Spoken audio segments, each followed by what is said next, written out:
ನಮಸ್ಕಾರ ಸ್ನೇಹಿತರೆ, ನಾ ಕಂಡ ಭಾರತ ಯೂಟ್ಯೂಬ್ ಚಾನಲ್ಗೆ ಸ್ವಾಗತ ಸುಸ್ವಾಗತ. ಇವತ್ತಿನ ದಿವಸ ಬಂದಿರುವಂಥದ್ದು ನಾನು ಬೆಳಗಾವಿ ಜಿಲ್ಲೆ ಸವದತ್ತಿ ತಾಲೂಕಿನ ಸುಕ್ಷೇತ್ರ ಚುಳ್ಕಿ ಗ್ರಾಮ. ಇಲ್ಲಿ ಶ್ರೀ ಶ್ರೀ ಅವಧೂತ ಕಲಮೇಶ್ವರ ಮಹಾಸ್ವಾಮಿಗಳ ಗವಿಯಲ್ಲಿ ಮಕರ ಸಂಕ್ರಾಂತಿಯ ಹಾಗೂ 19ನೇ ವರ್ಷದ ಜಾತ್ರಾ ಮಹೋತ್ಸವ ಕಾರ್ಯಕ್ರಮವನ್ನು ಇರುತ್ತದೆ. ಸೋಮವಾರ 12 ಜನವರಿ 2026ರಿಂದ ಬುಧವಾರ 14 ಜನವರಿ 2026ರವರೆಗೆ ವಿವಿಧ ಕಾರ್ಯಕ್ರಮಗಳು ಮತ್ತು ತಪ್ಪೋತ್ಸವ, ರಥೋತ್ಸವ, ವಿಶ್ವ ಕಾರ್ಯಕ್ರಮಗಳು ಇರ್ತವೆ. ಈ ಕಾರ್ಯಕ್ರಮ ಪ್ರಯುಕ್ತವಾಗಿ ಅಲ್ಲಿ ಈ ಸುಕ್ಷೇತ್ರದಲ್ಲಿ ಶ್ರೀ ಕಲಮೇಶ್ವರ ಮಹಾಸ್ವಾಮಿಗಳು ತಪಸ್ಸು ಮಾಡಿ ಸಿದ್ಧಿ ಪಡೆದುಕೊಂಡಂಥ ಸ್ಥಳ ಹಾಗೂ ವಿಶೇಷ ಪವಾಡಗಳ ಬಗ್ಗೆ ವಿಶೇಷ ಮಾಹಿತಿಯನ್ನು ಪಕ್ಕದ ಗ್ರಾಮದವರಾದಂಥ ಪರಮ ಪೂಜ್ಯ ಶ್ರೀ ಶ್ರೀ ಅಭಿನವ ನಾಗಲಿಂಗ ಮಹಾಸ್ವಾಮಿಗಳು, ಶ್ರೀ ನಾಗಲಿಂಗ ಮಠ ಚಿಕ್ಕುಂಬಿ ಮಹಾಸ್ವಾಮಿಗಳು, ಇವರು ಅವಧೂತ ಕಲಮೇಶ್ವರ ಮಹಾಸ್ವಾಮಿಗಳ ಬಗ್ಗೆ, ಅವರ ವಿಶೇಷ ಪವಾಡಗಳ ಬಗ್ಗೆ ಮತ್ತು ವಿಶೇಷ ಘಟನಾವಳಿಗಳ ಬಗ್ಗೆ ನಮ್ಮ ಜೊತೆ ಚರ್ಚೆ ಮಾಡ್ತಾ ಇದ್ದಾರೆ. ಅವ್ರದ್ರ ಬಗ್ಗೆ ಒಂದಷ್ಟು ವಿವರಗಳನ್ನು ತಮಗೆಲ್ಲ ತೋರಿಸ್ಬೇಕನ್ನೋ ಉದ್ದೇಶದಿಂದ ಈ ವಿಡಿಯೋ ಮಾಡ್ತಾ ಇದ್ದೀನಿ. ಕೇವಲ ಸ್ವಾಮೀಜಿಯವರ ಮಾತುಗಳು ಮಾತ್ರ ಇರುತ್ತೆ. ಅವ್ರ ಜೊತೆಗೆ ಚರ್ಚಾ ಕಾರ್ಯಕ್ರಮ ಮುಂದುವರಿಸ್ತೀನಿ. ನಮಸ್ಕಾರ. ನಮಸ್ತೆ ಸ್ವಾಮೀಜಿ. ನಮಸ್ಕಾರ. ತಮ್ಮದು ಸ್ವಲ್ಪ ಮಹಾರಾಜ ತಮ್ಮ ಹೆಸರು ಒಂದು ಸ್ವಲ್ಪ ಹೇಳಿದ್ರಿ. ನಮ್ದು ಇಲ್ಲೇ ಪಕ್ಕದವರು ಚಿಕ್ಕುಂಬಿ ಅಂತ ಹೇಳಿ, ಅಲ್ಲೇ ಅಜಾತ ನಾಗಲಿಂಗ ಸ್ವಾಮಿಗಳ ಮಠ, ಆ ಮಠದ ಪೀಠಾಧಿಪತಿ ಅನ್ಬಹುದು. ಈಗ ನಾವು ಸಾಕಷ್ಟು ಕಡೆ, ನಾನು ಕರ್ನಾಟಕ ರಾಜ್ಯದಂತೆ ಎಲ್ಲ ಕಡೆ ಅಡ್ಡಾಡ್ತಾ ಇದ್ದೀನಿ. ಕಡಿಮೆ ಬೆಳಗಾವಿ ಜಿಲ್ಲೆಯೊಳಗೆ ಜಾಸ್ತಿ ಅಡ್ಡಾಡಿದ್ದೀನಿ. ಈಗ ನಾನು ಯಾರಿಗೂ ಗೊತ್ತಿಲ್ಲದಂತ ವಿಶೇಷ ಕ್ಷೇತ್ರಗಳೆಲ್ಲ ಮಾಡ್ತಾ ಇದ್ದೀನಿ. ಹೌದು. ಕಳೆದ ವಾರ ನಾನು ಇದಕ್ಕೆ ಮರಕುಂಬಿ ಚಾಮುಂಡೇಶ್ವರಿ ದೇವಸ್ಥಾನಕ್ಕೆ ಹೋದಾಗ ಅಲ್ಲಿ ಸೋಮಣ್ಣವ್ರು ಸಿಕ್ಕರು. ಅವ್ರು ಇದ್ದಾಗ ನಮ್ಮಲ್ಲಿ ಒಂದು ಮಠ ಇತ್ತಂತ ಹೇಳಿದ್ರು. ಆ ಮಠದ ಐತನ ಅಂತ ಗೊತ್ತಾಗತ್ತೆ ನನಗೆ ವಿಷಯ. ನಾನು ಇಲ್ಲೇ ಇವತ್ತು ಬಂದಿದ್ರಿ. ನಾವು ಗೂಗಲ್ ಸರ್ಚ್ ಮಾಡಿ ಇನ್ನು ಇಷ್ಟೊಂದು ದೊಡ್ಡ ಗುಹೆ ಒಂದು ಮಠ ಇತ್ತು ಗೊತ್ತಾಗಿದ್ರಿ. ಅದಕ್ಕಾಗಿ ಇವತ್ತು ನಾನು ಇಲ್ಲಿ ಗುಹೆ ಬಗ್ಗೆ ಆಯ್ತು ಮತ್ತು ಅವಧೂತ ಅಜ್ಜಾರ್ ಬಗ್ಗೆ ಆಯ್ತು ಮತ್ತು ಅವ್ರು ಹೇಗೆ ಅವ್ರು ಏನೇನ್ ಮಾಡಿದ್ರು ಪವಾಡಗಳು ಮತ್ತು ಅವ್ರ ಮೂಲದವ್ರು ಎಲ್ಲಿಯವರು ಇವೆಲ್ಲ ಒಂದ್ ಸ್ವಲ್ಪ ಹೇಳಿದ್ರೆ ನಮ್ಮ ಜನತೆಗೆ, ನಮ್ಮ ನಾ ಕಂಡ ಭಾರತ ಯೂಟ್ಯೂಬ್ ಚಾನಲ್ ಮೂಲಕ ನಾವು ಎಲ್ಲರಿಗೂ ತಲುಪಿಸುವಂತ ಒಂದು ಪ್ರಯತ್ನ ಮಾಡ್ತೀವಿ. ಅದಕ್ಕೆ ದಯವಿಟ್ಟು ತಾವು ಪೂರ್ತಿಯಾಗಿ ಅವರ ವಿವರಣೆ ನೀಡಬೇಕು ಅಂತ ಮನಪೂರ್ವಕ ಬೇಡ್ಕೊಡ್ತೇನೆ. ನಮ್ಮ ಸುಳಿಕಿ ಪುಣ್ಯ ಕ್ಷೇತ್ರವನ್ನ ಮಾಡಿರ್ತಕ್ಕಂಥ ಮಹಾಮಹಿಮರು ಅಂತಂದ್ರೂ ಕೂಡ ತಪ್ಪೇನಲ್ಲ. ಅವರು ಹರಿಹರ ಚಂದ್ರಗುತ್ತಿ ಅಥವಾ ಅವರು ಅಜ್ಜವ್ರ ಊರು ಯಾವ್ರಪ್ಪ, ಹರಿಗಿರಿ ಎಲ್ಲಿ ಬರ್ತಿರೋದು? ಅದು ಶಿವಮೊಗ್ಗ ತಾಲೂಕು, ಸಾಗರ ಸೊರಬ ತಾಲೂಕಿನಲ್ಲಿ. ಅವರು ಮೊದಲ ಮೂಲತಃ ಸಂಗೀತಗಾರರು, ಒಳ್ಳೆ ಸಂಗೀತ. ಅದ ನನಗೆ ಮಾಹಿತಿ ನೋಡ್ಬೇಕಾಗತ್ತೆ, ನೋಡಿ ಹೇಳ್ಬೇಕಾಗತ್ತೆ. ಆದ್ರ ಅವರು ಒಳ್ಳೆ ಸಂಗೀತಗಾರರು, ಒಳ್ಳೆ ಕೀರ್ತನಗಾರರು ಅಷ್ಟ ಅಲ್ಲ, ಆ ನಂತರ ಆಧ್ಯಾತ್ಮದ ಕಡೆ ಒಲವು ಆತವು. ಚಂದ್ರಗುತ್ತಿಯಲ್ಲಿ ಅವರು ಎಷ್ಟೋ ವರ್ಷ ತಪಸ್ ಮಾಡಿದ್ರು. ಎಲ್ಲರೂ ತಪಸ್ ಮಾಡ್ತಾರೆ, ಈ ರೀತಿಯಾಗಿ ತಪಸ್ ಮಾಡ್ಲಿಲ್ಲ. ಅವರು ಒಂದು ಗವಿ ಒಳಗ್ ಕುಂತ್ಕೊಂಡು ಮುಂದೆ ಬಂಡಿಗೆಲ್ಲ ಅನಿಸ್ಕೊಂಡು ಒಳಗ ಅನುಷ್ಠಾನವನ್ನ ತಪಸ್ಸನ್ನು ಮಾಡಿದ್ರು.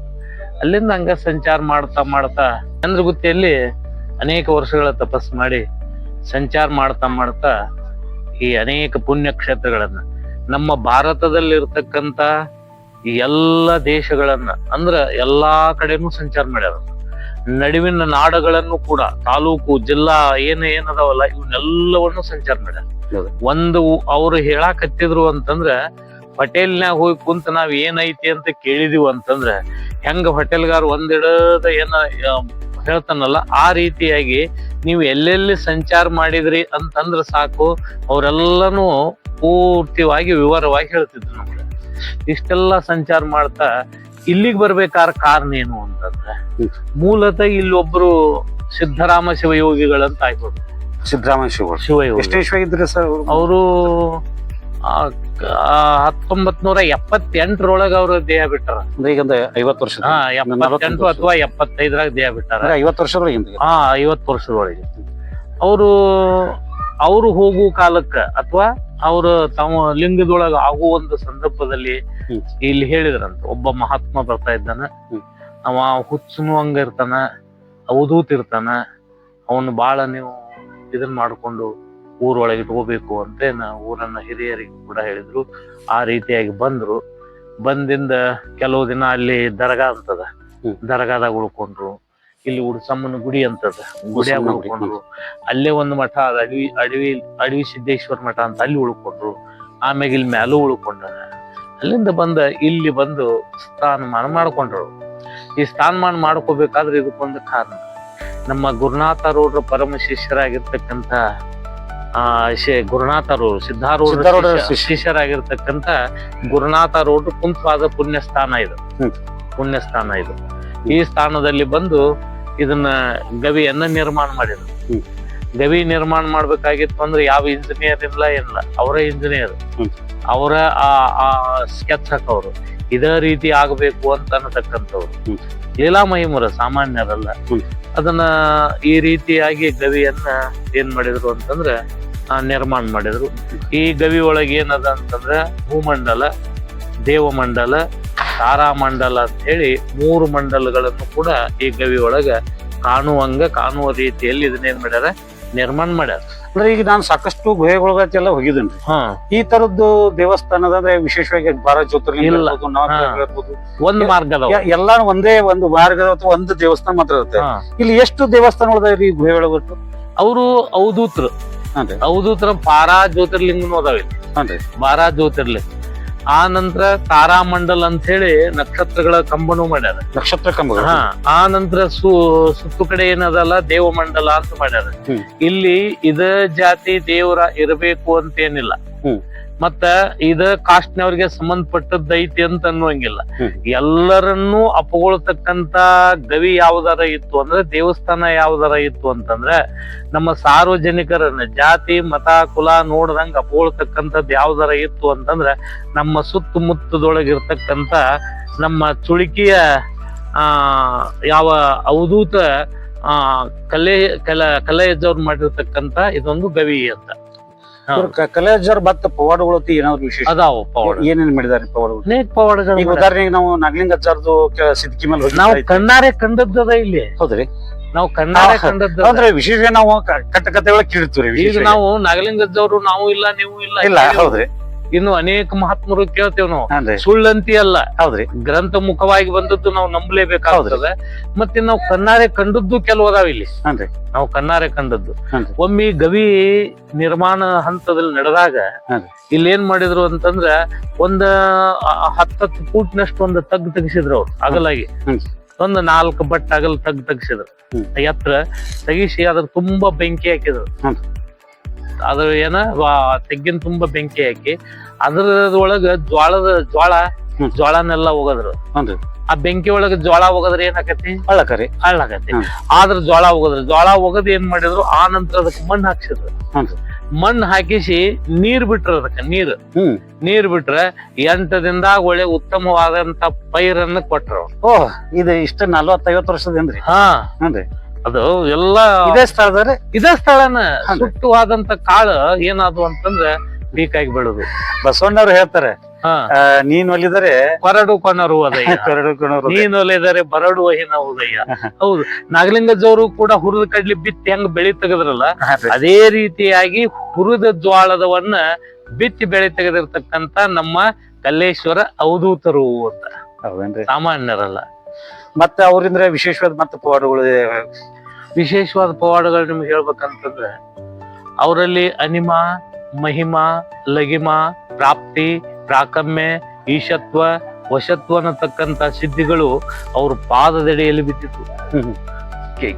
ಕೆಲಸ ಕೇಳ್ತಿದ್ವು, ಏನಾರ ಸೇವಾ ಮಾಡಕ್ ಅವಕಾಶ ಕೊಡು. ಅವರು ಸಿದ್ಧಿ ಪುರುಷರಲ್ಲ, ಸಿದ್ಧ ಪುರುಷರು. ಸಿದ್ಧಿ ಪುರುಷರ ಬೇರೆ, ಸಿದ್ಧ ಪುರುಷರ ಬೇರೆ. ಸಿದ್ಧಿ ಪುರುಷರು ಏನ್ ಮಾಡ್ತಾರ ಅಂತಂದ್ರ, ಈ ಈ ಮಹಿಮೆಗಳ ಬೆನ್ನ ಹತ್ಕೊಂಡು ಹೋಗ್ತಾರ. ಇವೇನದಾವಲ್ಲ, ಇವು ಮಹಿಗಳ ಬೆನ್ನ ಹತ್ಕೊಂಡು ಹೋಗ್ತಾರ. ಆದ್ರೆ ಸಿದ್ಧ ಪುರುಷರಿಗೆ ಆ ಮಹಿಮಾನ ಅವ್ರನ್ನ ಬೆನ್ನ ಹತ್ತಿ ಬರ್ತಾರೆ. ನಾನು ಸಾಕಷ್ಟು ಜನ ಸಾಧು ಸಂತರು ನೋಡಿದನ್ರಿ, ಮಠ ಒಳಗ್ ಹೋಗಿದನು. ಹೌದು, ಇದೆಲ್ಲ ನೋಡಿ. ಆದ್ರೆ ನನಗೆ ಬಹಳ ಖುಷಿ ಅನಿಸಿದ್ದು ಅಂದ್ರೆ ನವಲು ನಗ್ಲಿಂಗತ್ತ ಇರೋದ್ರಿ ಹಾ ಪವಾಡಗಳು. ಹ್ಮ್. ಯಾಕಂದ್ರೆ ಅವರು ಯಾರು ಮಾಡದೇ ಇರುವಂತ ವಿಶೇಷತೆ ಮಾಡಿ ಯಾಕ ಅವರು ಇದೇ ಕ್ಷೇತ್ರದ ಸುತ್ತಮುತ್ತಲೇ ಓಡಾಡಿದಾರ ಅವರು. ಅವರು ಹೌದುತ್ರೆ ಅದು ಅವ್ರದ್ದು ಹೌದ್ರಿ. ಇದನ್ನ ಲೀಲಾ ಮಹಿಮವನ್ನ ಲೀಲಾ ತೋರಿಸ್ಬೇಕಾದಂತವ್ರು ಕೃತಿ ಸೃಷ್ಟಿಯನ್ನು ಮಾಡ್ತಕ್ಕಂತ ಶಕ್ತಿ ಯಾರಿಗಾರ ಐತಿ ಅಂತಂದ್ರೆ ಅದು ಅವಧೂತರಿಗೆ ಒಬ್ಬರಿಗೆ ಅದ, ಉಳ್ಕಾದವ್ರಿಗೆ ಮಾಡ್ಲಿಕ್ಕೆ ಸಾಧ್ಯವಿಲ್ಲ. ಅವಧೂತರು ಮಾತ್ರ ಅಸಾಧ್ಯವನ್ನ ಸಾಧ್ಯವಾಗಿ ಮಾಡ್ತಾರೆ. ಅಸಾಧ್ಯ ಐತಿಪ್ಪ ಇದಂತಂದ್ರೆ ಅದು ಸಾಧ್ಯವಾಗಿ ತೋರಿಸ್ತಾ ಇದ್ದಾರೆ. ಅಂತ ಮಹಿಮರು ಯಾರು ಅಂತಂದ್ರೆ ನಮ್ಮ ಚುಳುಕಿಯ ಗವಿಯ ಪೂಜ್ಯರಾಗಿರ್ತಕ್ಕಂಥ ಅವಧೂತ ಕಲ್ಲೇಶ್ವರ ಅಜ್ಜವರು ಅಂತ. ಒಮ್ಮೆ ನಾನು ಖಗದಾಳದವ್ರನ್ನು ಕೇಳ್ಬಹುದು. ಈಗ ಖಗದಾಳದಲ್ಲಿ ಇರ್ತಕ್ಕಂಥವ್ರನ್ನು ಅವರಲ್ಲಿನೂ ಗೊತ್ತದ, ನನಗೂ ಗೊತ್ತದ. ಖಗದಾಳದಿಂದ ರಾತ್ರಿ 12-1 ಗಂಟೆಕ ಹೊಂಟು ಬಂದ್ರು ಅವ್ರು. ಎಲ್ಲಿಗೆ? ಈ ಚುಳುಕಿಗೆ. ಅವಾಗ ಬಸ್ ಇಲ್ಲ, ಜೀಪ್ ಇಲ್ಲ, ಗಾಡಿ ಇಲ್ಲ, ನಡ್ಕೋಂತ ಬರುವುದು. ಖಗದಾಳದೊಳಗ ರಾತ್ರಿ 1 ಗಂಟೆದಿಂದ ಅವ್ರು ಬರುವಾಗ ಅವ್ರು ರಾತ್ರಿ ಹೋಗ್ತಿರಪ್ಪ, ನಾವು ಕಳ್ಸಾಕ್ ಬರ್ತೇವ ಅಂತೇಳಿ 4 ಮಂದಿ ಬೆನ್ನ ಹಚ್ಚಾರ. ಬ್ಯಾಡ್ರು, ನಾವು ನಮ್ಮನ್ನ ಕಳಿಸುವಂತದ ಅವಶ್ಯಕತೆ ಇಲ್ಲ, ನಮ್ಮಷ್ಟು ಗೊತ್ತೈತಿ, ನಾವು ಸಂಚಾರ ಮಾಡೋರು ಬ್ಯಾಡ. ಇಲ್ಲ ರಾತ್ರಿ ಆಕೈತಿ, ಒಬ್ರು ಹಾಕಿರಿ, ನಾವು ಕಳ್ಸಾಕ್ ಬರ್ತೇವ ಅಂತ 4-5 ಮಂದಿ ಬೆನ್ನ ಹಚ್ಚಾರ. ಬೆನ್ನ ಹತ್ತಿದ ಸಮಯದೊಳಗ ಎಲ್ಲಿಗ್ ಬಂದಾರ ಅವ್ರು? ಇನ್ನ ಒಂದ್ ಅರ್ಧ ದಾರಿ ಬಂದಾರ. ಯಾವುದು ಖಗದಾಳದಿಂದ ಈ ಚುಳುಕಿಯ ಮಧ್ಯದಲ್ಲಿ ಬಂದಾರ. ಎಷ್ಟು ಕಿಲೋಮೀಟರ್ ಆಗತ್ರಿ ಖಗದಾಳ? ಅದು ಕನಿಷ್ಠ ಒಂದ್ 5-6 ಕಿಲೋಮೀಟರ್, ಬಾಳ ಅಂದ್ರೆ 2 ಕಿಲೋಮೀಟರ್ ಬಂದಾರಂತ. ಆ ಸಂದರ್ಭದಲ್ಲಿ ಮತ್ತೊಮ್ಮೆ ಹೇಳ್ಯಾರ ಅವ್ರು, ಹೋಗ್ರಿಪ್ಪ ಬೇಡ ಅಂತೇಳಿ. ನಿಮ್ಮನ್ನ ಕಳ್ಸೇ ಬರ್ತೇವೆ, ಹಂಗಾರ ಕಳಿಸ್ತೀರಾ ಅಂತೇಳಿ ಏನ್ ಮಾಡ್ಯಾರ ಅಂದ್ರ ಪಳ್ಳಿ ನಿಂತ್ ಬಿಟ್ಟಾರ ಅವ್ರಿಗೆ. ಪಳ್ಳಿ ನಿಂತ್ರ ಏನಾಗ್ಯಾರ ಅಂದ್ರ ಭೂಮಿಗೂ ಮತ್ತು ಆಕಾಶಕ್ಕೂ ಏಕಯ್ಯಾರ. ಏಕ ಒಂದೇ ಅದ್ಭುತ ಶರೀರ, ಅದ್ಭುತ ಕಾಯ. ಇದನ್ನ ನೋಡಿ ಹೆದರಿ ಬಿಟ್ಟಾರ ಅವ್ರು. ಯಪ್ಪಾ ನಾವು ತಪ್ಪಾತು, ನಾವು ನಿಮ್ಮನ್ನ ಕಳ್ಸಾಕ್ ಬರ್ತೇವೆ ಒಂದಿವಲ್ ತಪ್ಪಾತ ಅಂತ ಹೇಳಿ ಅವ್ರಿಗೆ ನಮಸ್ಕಾರ ಮಾಡಿ ಅವ್ರ ಅತ್ಲಾಕ್ ಆದ್ಮ್ಯಾಗ ಅವ್ರು ಈ ಕಡೆ ಬಂದಾರ. ಇಂತ ಅದ್ಭುತ ಘಟನೆಗಳು ಅವ್ರು ಸಾಮಾನ್ಯ ಅಲ್ಲ. ಇವ್ ಕಲ್ಮೇಶ್ವರ ಅಜ್ಜಾರ್ ಅವ್ರ ಎಷ್ಟು ವರ್ಷ ಬದುಕಿದ್ರಿ ಅವ್ರು ಅಂದಾಜ? ಒಂದು 75 ವರ್ಷ ಏನಾರ. 75 ವರ್ಷ. ಅವ್ರ ದೇಹತ್ಯಾಗ ಮಾಡಿದ ಎಷ್ಟನೇ ವರ್ಷ ಆಗ್ರಿ?